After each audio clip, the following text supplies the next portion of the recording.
Hello there guys, welcome to another of my live videos and on this video tonight I am going to be giving you my match reaction for the Liverpool Everton game.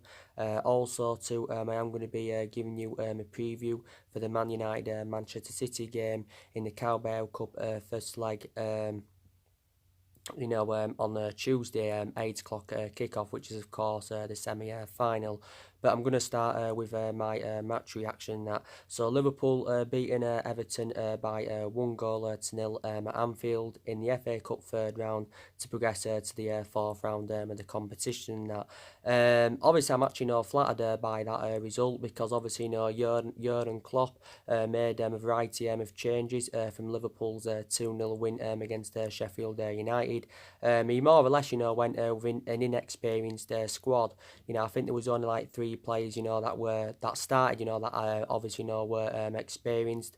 That was James Milner, Adam Lallana, and Dickov Mariga. The rest of them, of course, were youngsters. As you all saw, Takumi Minamino made his debut. Obviously, Liverpool paid just over £7 million for him from Red Bull Salzburg. So obviously, it was a cheap solution. I thought he actually, did really well on his debut. I thought Williams did well for them.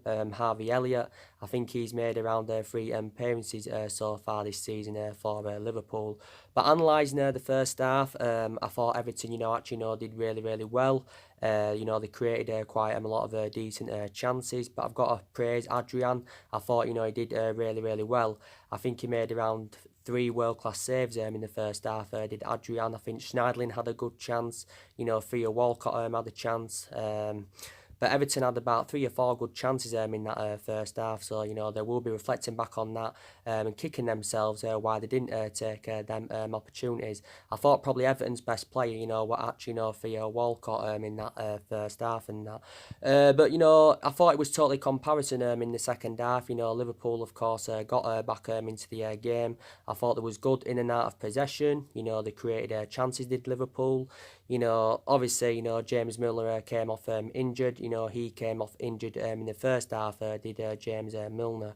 Liverpool, of course, as you all know, have got quite a few injuries. From their perspective, they'll be hopeful that James Milner's injury is not too severe. Obviously, they've got still, obviously, Lovren out until February. They've got Fabinho out. They've got Joe Matip out. Nathaniel Klein's obviously, still out. But I think they're expected to have Shaqiri and Keita back for their game against Tottenham, which I think is next weekend. So they will be hopeful about that. Obviously, Brewster has just come back from an ankle injury because he also, came on in the game. But like I said, Liverpool were very good in the second half. Everton, couldn't really, do anything. Liverpool didn't allow them to have any time on the ball. And Liverpool's goal came from Curtis Jones. Now, obviously, he's born and bred in Liverpool. I think that's his first senior goal for them. Took his goal really well. It was actually Dick Origi that got the assist, but it was a lovely curling finish. I think it came off the inside and the crossbar, but got to say, very good goal. I also thought Chamberlain made an impact when he came on, because obviously he's also just recovered from injury. He had 2 good chances, when he came on in the game and that. So, yeah. So, from Liverpool perspective, they'll be really happy about that because maybe the vast majority of Liverpool fans going into the game probably expected them to get nothing because obviously, like I said, Liverpool named an inexperienced team and obviously, Everton had their first team out. They had the likes of Dominic Calvert-Lewin out.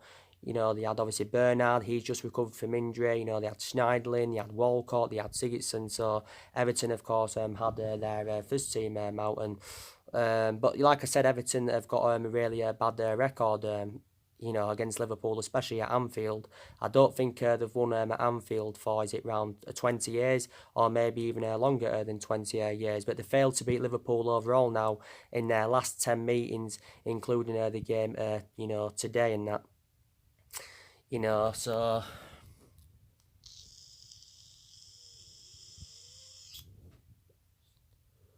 But Liverpool know that the FA Cup is not an ambition to them. Their ambition if is a, their ambition, of course, is to obviously win the league and that. And this is why obviously Klopp went with a young team today and that, because he's resting like imperative players for their games in the league. But definitely, their ambition is winning the league, and it's very imminent. Liverpool are going to win the league this season. It's going to be the first time ever they're going to win the Premier League, so it will end their 30-year drought, because they haven't won it all in all for around 30 years. Liverpool, of course, are 20 games into the Premier League season. Yeah, they've got a game in hand. Obviously, because they was playing in the FIFA Club World Cup not too long ago, and this is the reason, why they have got that game in hand. Liverpool have won 19 games out of 20 so far this season in the league. They are unbeaten in 37 Premier League games, or is it 36? It's one of them. And they're unbeaten in like 51 Premier League games at Anfield, and of course they are sitting 14 points clear of Man City, and they are 13 points in front of Leicester. But Liverpool, haven't lost at Anfield, I think, since like, what was it, September 2018 or something like that. The last team to beat Liverpool at Anfield was actually Crystal Palace. So Anfield, of course, is definitely now a fortress. But I've got to say, Liverpool, I hate to say it, but they're a very, very good team, a lot of good players, a fantastic manager whose philosophy is absolutely spot on. And Jurgen Klopp already has won what, three major honours as Liverpool manager. He recently won the FIFA Club World Cup with them. They won the Super Cup earlier on in the season against Chelsea. They won the Champions League last season against Tottenham. And obviously, I think Klopp in total has won about 5 or 6 major honours in his managerial career, including the couple of titles and that, he won with Borussia Dortmund. And Jurgen Klopp is under contract with Liverpool until 2024. He extended his contract earlier on in the season and that. But yeah, Liverpool are just unstoppable and that. Like I said, from an Everton perspective, they'll be really disappointed. Will Everton, because they went in this game full of confidence today. Like I said, Liverpool, named a young team out and that, but. And like I said, Carlo Ancelotti now is 4 games into his managerial career with Everton. Obviously he got off to a good start. He won his first 2 games. Everton, of course, beat Burnley 1-0. They beat Newcastle 2-1. But, they've obviously lost the last 2 games now. They lost tonight, this evening against Liverpool. They also lost to Man City in the league. But to be fair, you've got to say, they are the 2 best teams in England, are Liverpool and Man City. Obviously, Everton are going to be determined to give Carlo Ancelotti more time. Carlo Ancelotti has got a 4.5-year deal with Everton and that. Probably want to make investment in Everton's squad. Maybe Everton, could consider, getting rid of players as well. But, Carlo Ancelotti is still one of the most decorated managers of all time and that, because, he's won, 15 major honours so far. He's got a very good pedigree behind him. Ancelotti is, 60 years of age. And like I said, he's managed a variety of clubs. Everton is the 10th club he's managing in that. Don't forget. And, the question is, though, Everton, can he replicate, what he has, what he did do with Chelsea? Because don't forget, he won the double with Chelsea back in, 2010, was it? He won the Premier League and the FA Cup in his first season and that. But he's still a very, very good manager. Don't forget, Ancelotti, was, linked with the Arsenal job, but obviously, Arsenal had reservations about recommending him in, so they recommended Mikel Arteta instead. But I thought, Everton did quite well, when Duncan Ferguson was there on an interim basis. They got quite a few good results. You can say maybe Everton made one mistake, before of getting rid of Roberto Martinez, because I thought actually, Everton were really good under Roberto Martinez's guidance and that. So that you could say that's one mistake, they did getting rid of him, because actually, Everton used to be competitive. They didn't used to they weren't ever title contenders, or they wouldn't really, they wouldn't, go for any major honours, but, they'd sometimes have a good cup run, or they'd finish, 5th or 6th in the Premier League and that. But there again, I thought they also were very, very good under David Moyes, because David Moyes enjoyed a good, 11 years with Everton, so he was a long-serving manager for them. But like I said, they've still got some really, really good players. And I can say the same sort of thing with Liverpool and that, I thought Liverpool enjoyed a good season under Brendan Rodgers, but then obviously after that it went all wrong. There was obviously very, very bad under Roy Hodgson, there wasn't so good under Kenny Dalglish. And Jurgen Klopp enjoyed a difficult start, when he first got recommended in and that, Jurgen Klopp did not settle in straight away. So he was not at that level as he is now. So he's obviously, the time he's been there, he's obviously, emulates that level where he does want to be. But like I said, Jurgen Klopp's record after his first, 28, 29 games, was actually, as bad as I think what Solskjaer's first 28 or 29 games at Man United. But yeah, and Liverpool are definitely now unstoppable. The question is now, can Liverpool replicate in the Premier League what Arsenal did in 2004? Can they go undefeated all season? And that is the question. I don't see it happening, but Liverpool, of course, can afford to lose a lot of games and obviously, still win the Premier League. But I've got to say, Liverpool were unlucky last season not to win it. They finished on 97 points last season and only suffered one defeat. And that was obviously now away at Man City, and I said, Liverpool have come close on quite a few occasions, but I can definitely show now they're going to be winning the Premier League, this season for sure. So obviously, Liverpool against Tottenham, will be obviously, putting their first team out. Allinson will be back in goal. He's obviously, Liverpool's first choice keeper. Obviously they'll have Virgil van Dijk and that back at centre half, and maybe Gomez will go alongside him because Matip isn't obviously fit enough. They'll have obviously Trent Alexander-Arnold and Andrew Robertson back. Jordan Henderson. He's been a revelation for them. I think he's really stepped up to the plate, Jordan Henderson, and they'll be hopeful, like I said, they'll have Keita back, who's a number 8. They'll be hopeful that they've got Shaqiri back.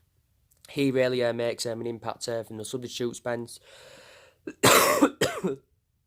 and they'll stick to the usual attacking trio in Firmino, Mane, and Salah in that.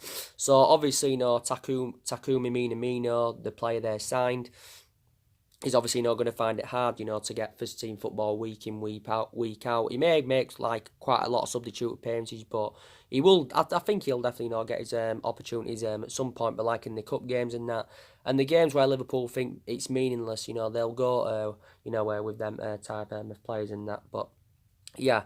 So yeah, that's my match reaction for the Liverpool Everton game, and don't forget Liverpool beating Everton in the league early on this season. It was 5-2, and that obviously ended Marco Silva's tenure at Everton. So that is your match reaction for that. So now I'm gonna go. I'm gonna do my preview for the Man United Man City game in the Carbao Cup semi-final. First leg Old Trafford. Like I did say, is Tuesday 8 o'clock kickoff. And this is a game, Manchester United must win. Because like I said, I think definitely the Carbao Cup is a priority for us. I think it's our only chance of getting many silverware on the board this season. There again, there's a possible chance we can win the Europa League, because we're into knockout stages of that, and we won Group L, and, it's another route to Champions League football for us. I've got to take into account as well, I think the league is a priority for us because obviously want to try and finish in that top 4. I think we're definitely still in that top 4 race. We're only 5 points behind Chelsea in that, so we're still in that top 4 race. So I won't fully disregard it. I know like 3 or 4 weeks ago I fully disregarded it, and I was very, very sceptical. That Man United were going to get that top 4, but obviously now we are back in it because Chelsea have obviously had some bad periods. But what's infuriated me more than now is that we failed to capitalise on that. So that has really, really infuriated me. So we've progressed to the Carbao Cup semi-finals by obviously beating Rochdale in the 3rd round. We only just beat Rochdale, by the way, in the 3rd round. We beat them on penalties. We beat Chelsea in the 4th round 2-1, and we beat Colchester in the quarter-final 3-0 and that. So you've got to say, we've done well to progress to the semi-finals of the competition.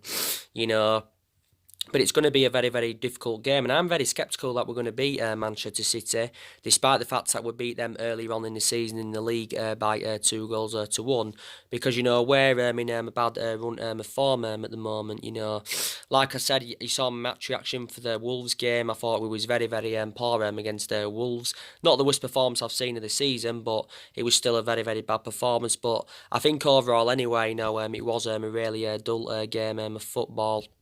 But we was very, very poor in that. So obviously, effects on the draw. We go. It is a replay at Old Trafford. I think in the next 9 or 10 days time. I think that will be Wolves' 38th game this season. So Wolves have actually played a lot of games this season. But like I said, Solskjaer has not yet beaten Wolves as a manager. Wolves are unbeaten against us in their last 5 games. I know, like I said, in recent years, Molineux has been a fortress for us.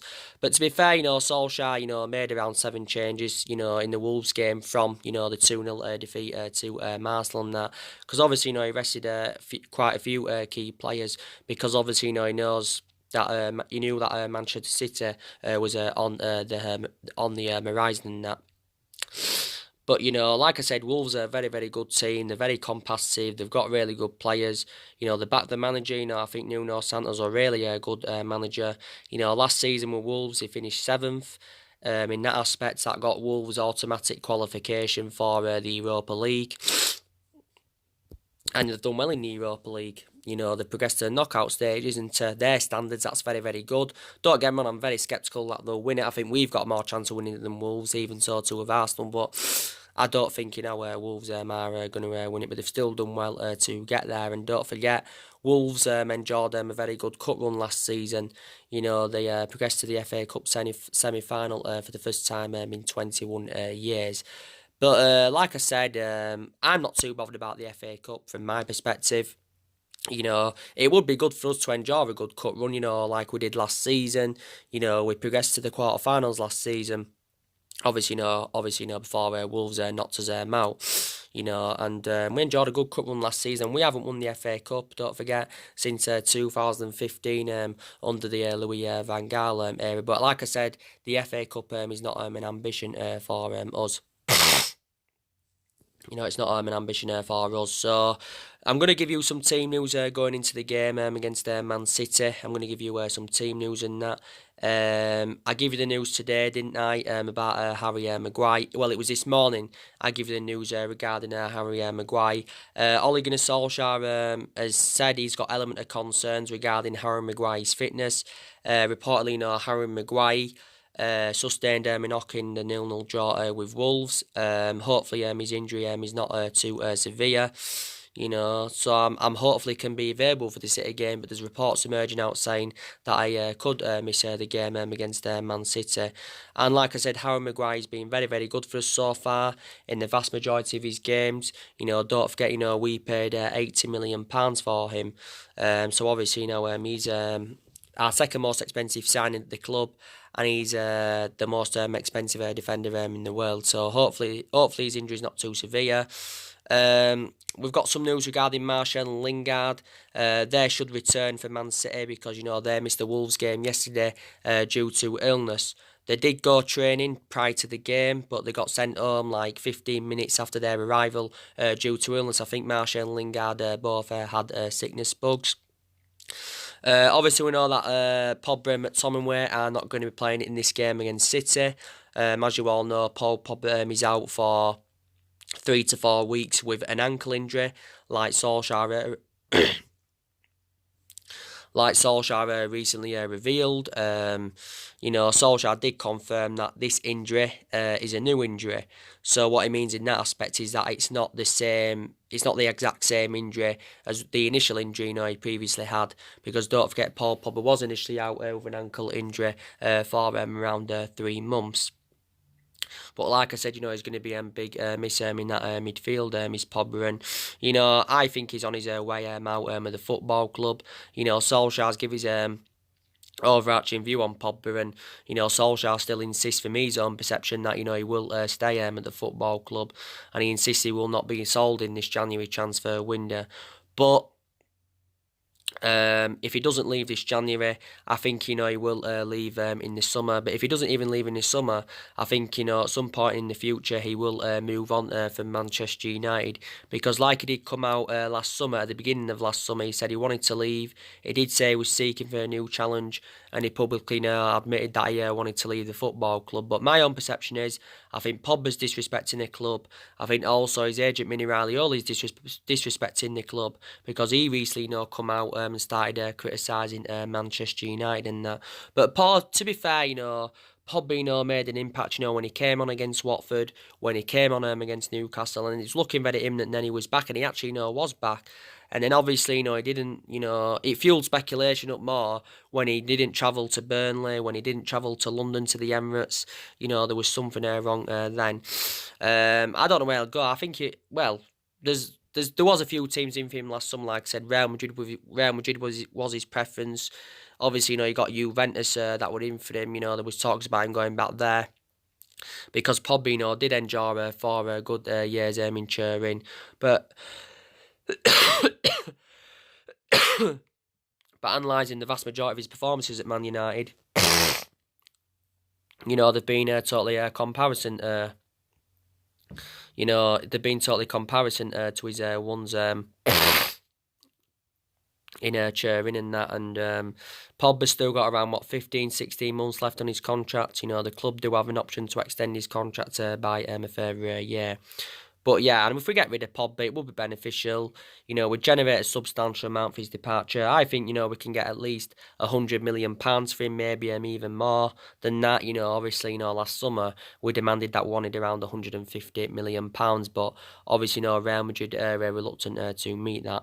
So there's going to be no Paul Pogba. McTominay, of course, is out until February. Solskjaer did confirm anyway that he was going to be out for 3 to 4 weeks. There was some reports allegedly saying that McTominay, could be out for up to 8 weeks. So maybe his injury is more severe than what we, initially thought at the first. But he's damaged the ligaments in his knee, so that's the injury McTominay's got. Like I said, I think McTominay's been a revelation for Man United this season. His performances have been good and that. I don't know if he can keep the consistency up. Hopefully when he comes back, McTominay, in February, he can replicate, what he has done for the vast majority of this season. But, he has been a regular starter. So due to their injuries, McTominay's and Pogba's, like I said, we look very exposed in that midfield. This is why I said, we need to reinvest in that midfield. And overall, anyway, more signings are needed at the football club, definitely. So our only midfield options at the moment is obviously Matic, Pereira, who are definitely no two liabilities. You've got a lot of Manchester United fans demanding Pereira out of the club. Also, I think, we need to get rid of Nemanja Matic, definitely. There's Fred as well. I think some aspects of his game are good, some aspects of his game are bad, but there's still a lot of improvements needed in Fred's game. But I still would be determined to give Fred more time at the football club. He's only been here since the summer of 2018. I know Fred hasn't really replicated at Man United what he produced at Shakhtar Donetsk, but he's had some good games in the United shirt. I think it mainly depends on who he's playing amongst. When he plays alongside McTominay, he seems to do well and blend in well. But when he's playing alongside likes of Matic or, prime example, Pereira, he doesn't really, seem to be that consistent. So for me, it's dependent on, who he plays alongside. Fosu-Mensah, when he returns from injury, he's been considered for that midfield role. Fosu-Mensah is closer to a return from injury. We've got some news on Bailly, Fosu-Mensah and all that anyway. Solskjaer's confirmed they're close to returning from injury. Bailly's been out with a knee injury since pre-season. Fosu-Mensah's been out with a knee injury since he was on loan with Fulham last season. And so to, Rojo, he's still out, but I think he's closer to returning. Rojo sustained quite a few injuries as a Man United player. Don't forget, Diego Dalot has just come back as well. He came on as a sub in the Wolves game. Diego Dalot, I said he'll get more chances when he comes back, but now obviously, he's back, which is very, very good. So more players were coming back from injury, but now we're starting to get more injuries again, which is an element of concern because we've had a lot of injuries this season and that. So Solskjaer will make changes from the 0-0 draw against Wolves. I think Bissaka will be back at right back, definitely.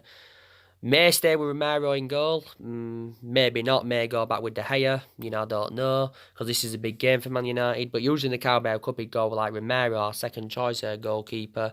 I'd stick with Brandon Williams at left back against City. Because we view him now as our first choice left back. He's a better solution than Luke Shaw, definitely. But he actually might start Luke Shaw at left back.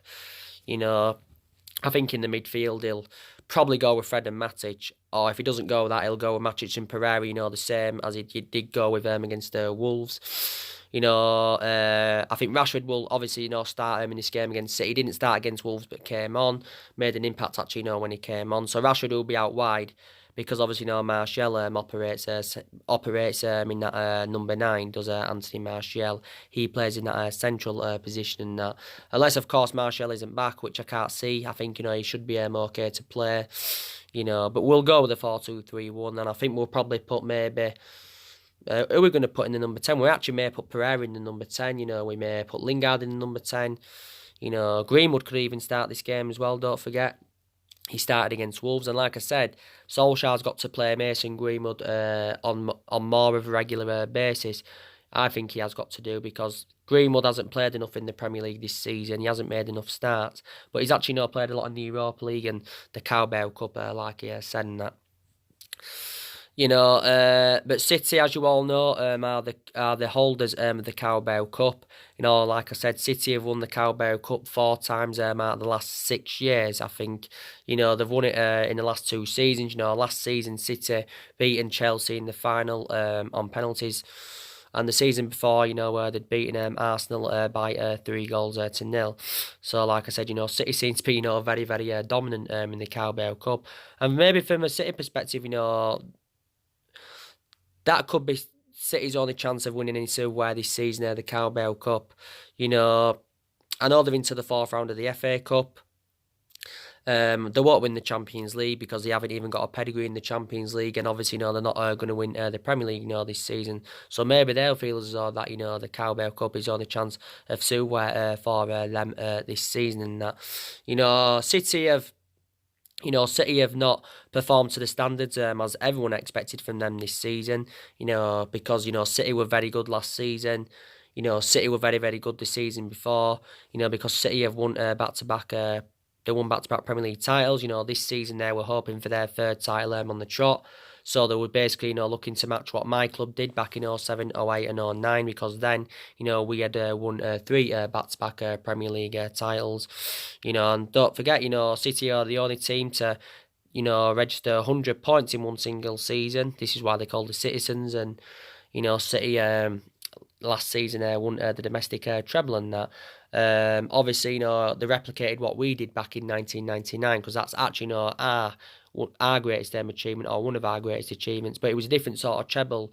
Theirs was an English domestic treble, ours was obviously the Champions League, Premier League and FA Cup and that. But, it will be an extremely difficult game for us. City have only got a few injuries. They've got Sane out, they've got Laporte out. He's a very, very good centre-half for them. And City have had a few injuries recently. They had John Stones, who was injured not too long ago. They had David Silva out recently. So I think they've actually had a few injuries this season. But City have got a lot of good players. Like I said, they've got a good full-back in Kyle Walker. Like I said, good centre-half in Laporte. Good goalkeeper in Edison. To be fair, he's not the best in the world, but I think he's probably the 2nd or 3rd. Edison, Otamendi, Fernandinho, Bernardo Silva's quite good for them. Sterling, Gabriel Jesus, Aguero, Gundogan. He was injured not too long ago as well. So, City have got a pretty decent team in that, but hopefully, we can get the better of them over 2 legs. Like I said, the first leg is on Tuesday the 7th, and the second leg at the Etihad is on the 28th, which is, of course, towards the end of this month. But like I said, Pep Guardiola is a very, very good manager. Obviously now he's got 101 wins under his belt in the Premier League. Out of 135 games he has managed in the Premier League and that. So that's actually a very, very good record. And, he's got a good pedigree behind him. He's won a hell of a lot of silverware as a manager and, of course, won quite a lot of trophies as a player and that. But City have spent a lot of money. They've spent a hell of a lot more than Liverpool. I think Guardiola's spent around, £1 billion so far, is it? During his managerial career, all in all. Something like that anywhere. I think City only signed one player, was it last summer, and that was Cancelo, was it from Juventus, Joe Cancelo,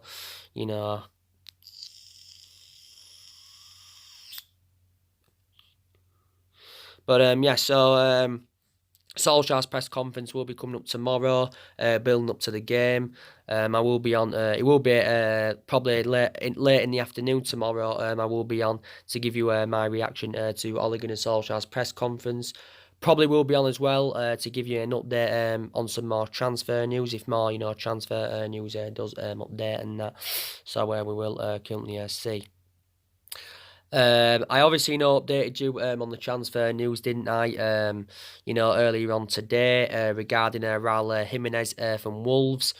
Reportedly, Manchester United are now in for him. Well, we've attracted our interest in the player, and it's fueled more speculation up because Nuno Santo, the Wolves manager, he's come out and admitted that Raul Jimenez could leave in this January transfer window. Solskjaer is aware of this speculation, and Solskjaer has actually reacted to this, and he hasn't really commented on the speculation because he's aware that Man United are linked with a host of players. But I actually think we're seeing Raul Jimenez as an alternative to Erling Haaland. Well, we've got a few alternatives now to Erling Haaland because obviously Erling Haaland was our number one priority target and we was in for him for a long time. But obviously now Erling Haaland has joined Borussia Dortmund for just 18 million, or was it 17 million? That was his release clause. From our perspective, we know he would have been a cheaper solution, but obviously we can't get him because he's at Dortmund and he's under contract with Dortmund until 2024 and that. So take that into account. So we've got a few alternatives now, and do you think Raul Jimenez, would be the right caliber player for Man United? And Solskjaer was also impressed with his performance that he put out when he came on yesterday. Raul Jimenez is 28 years of age. He's 28 years of age, he's Raul Jimenez, so he's in his late 20s. I think he's been a revelation for Wolves, especially this season. I think he scored 17 goals this season for Wolves and provided around 9 assists. I think in total in the Premier League, Raul Jimenez has made around 59 appearances and scored 21 goals, and I think around 70 appearances in all competitions. But like I said, he seems to be a good player, what I've seen of him. He can hold up play. He's very, very good in the air. He's a prolific goal scorer. He's proven in the Premier League. And maybe Raul Jimenez will want to, rejuvenate his career. But we're so inconsistent at the moment, so it's going to be hard for us to attract players to the elite level and that. But Wolves got him on a permanent deal, didn't they, not too long ago? I think it was in 2018 they got him on a permanent deal, or 2019 last year. They got him for around £30 million on a permanent transfer because at one point he was on loan with Wolves. Obviously, before he was at Wolves, he was at Benfica. Then he was at Atletico Madrid. And before that, he was in America's youth system, where he'd obviously risen up the ranks and that. So I've got to say, he's emulated himself up over the years. So do you think it would be a good, adequate replacement for Lukaku and Sanchez?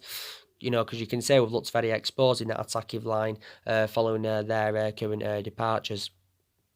You can definitely say that. But I think he's rated at around 51 million, is Raul Jimenez. So that's somewhere along the line what we're going to have to pay. Or that could be the Daily Mail just estimating that he's rated at around 51 million pounds, is Raul Jimenez. So he's one player on our agenda.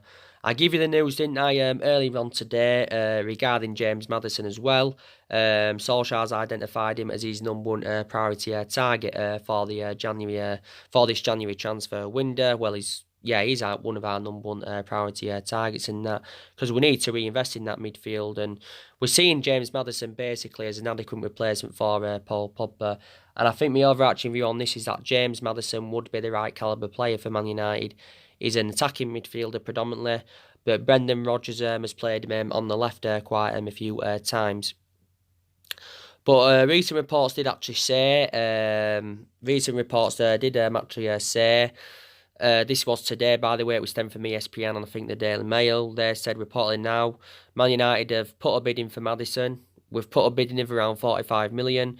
Not only that, we are also determined to offer Jesse Lingard as part of a deal of recommending James Maddison into Manchester United. So could this actually, convince Leicester, to offload James Maddison? Because my overarching view on Jesse Lingard is I think he's been actually, inconsistent this season in the vast majority of his games.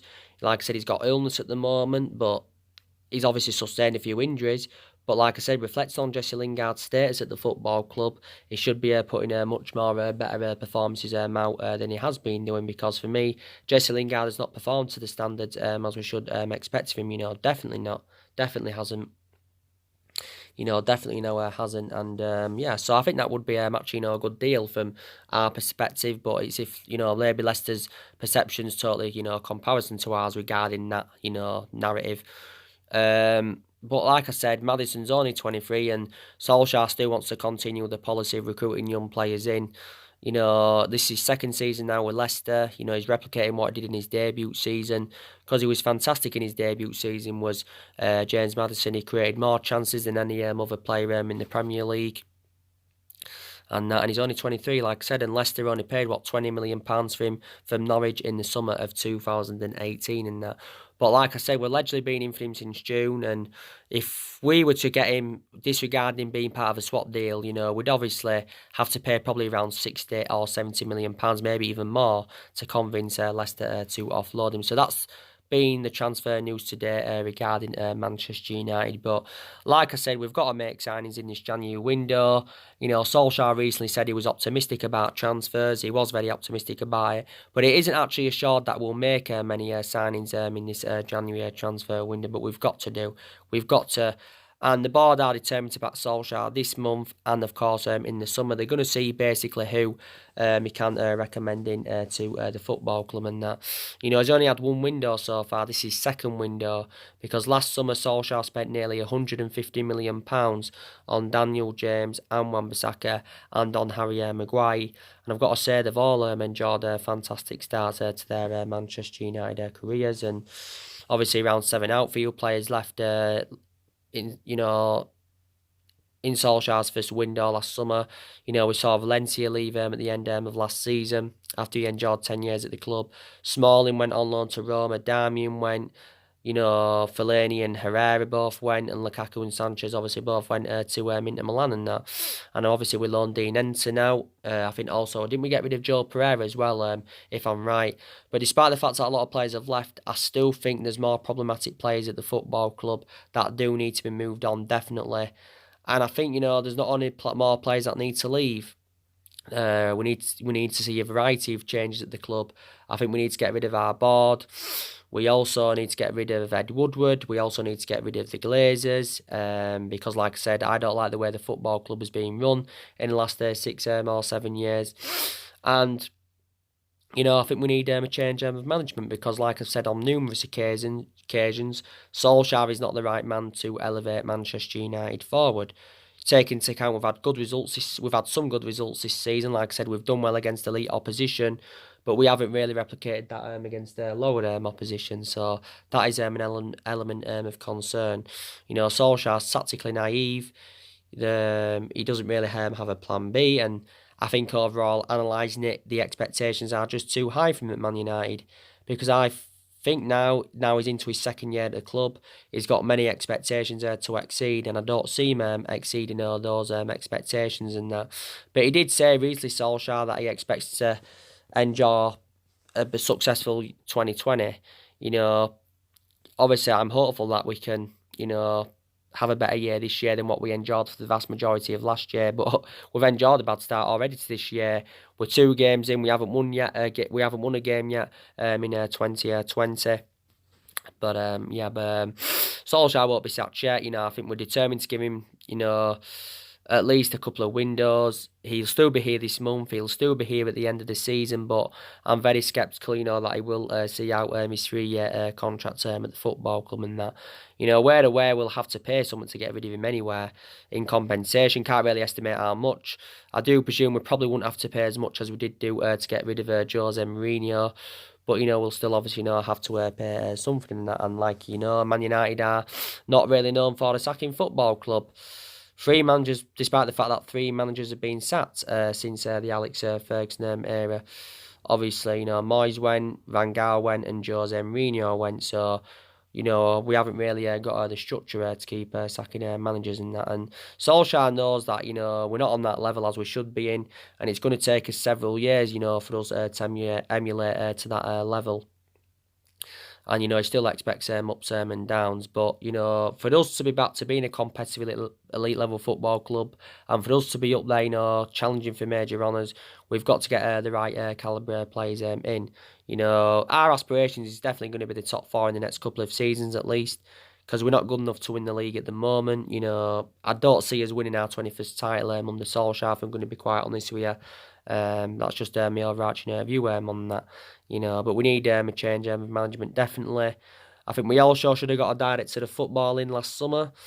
That infuriated me, because I said that's one of the structural changes that we need at the football club. But yeah. So guys, that's mainly everything to to update you with. Thank you all for watching this video tonight. Like I said, I will be on with some more videos tomorrow afternoon. I will do one tomorrow evening as well. So take care, God bless, and I'll see you guys all again very, very soon.